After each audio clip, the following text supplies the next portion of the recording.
Bugün 2 iyun Gollandiyadan Pentas degan firmadan yük olib keldim o'zi beri Claas traktor zavodi beri ko'p kelaman. Zo'r joy lekin katta parkingi bu. Mesela kech kelsa ham hozir bular 4 ta yopiladi. Pentasdan olib kelganim uchun yukimni qabul qildi, zo'r bo'ldi. Lekin chunki nima uchun zo'r bo'ldi? Hozir yuk qabul qilmaganda edi, erta soat 6 da turmay yuk topshirishim kerak. Hozir yuk topshiraman, to yuk kelgancha 8-9 gacha uxlasam bo'ladi. Shunisiz bor. Mana bu Claas traktor zavod. Bera короче plastmassa yonkislarında benzin bakımı, nimasi doğru bakımı. Şuna olib keldim, beri ko'p yuk olib keldim o'zi. Keyin bedan yuk olib Fransiya Claas traktor zavoduna ketaman. Beda Claas combine traktor ishlab chiqaraman bunaqa. Claas tamasi. Yangi kombaynlar. Keyin gusenichli kombaynlar bu, gusenichli traktorlar bu. Gusenitsasi rezindan, kauchuklik. Temirdan emas u. İşte yükümü qabul qildi, yaxshi bo'ldi. Mana qancha kombaynlar turibdi. Traktorlar yangi.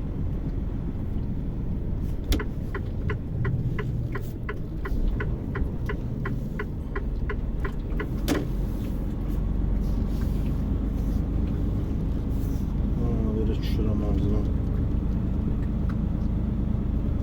Yo'qdan aylanib kelaman. Eshik tagidan qarovul охранник telefon qildi. Pentasdan keldi. Chunki Pentasda yukni qabul qildi. Mana qanday katta traktorlar.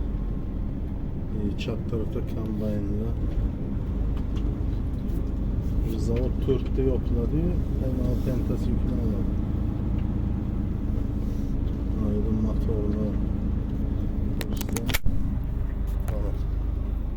zadlı mosları dedim abi de motorları bana. Onu traktör kombayni zapçaslar zborka bo'ladi deb edi. Mana bu yerda ichkariga ham tushirganman yuk. Motorlar.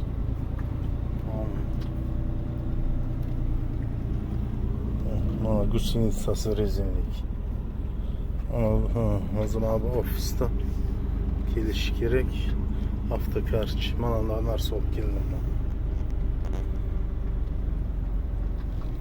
Mana bunaqa plastmassaviy yonkislar olib keldim. Mana shu.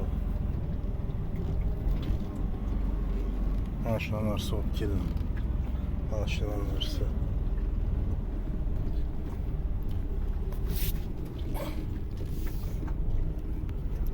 Moşanı öğrenme tıklama. Claas laboyları.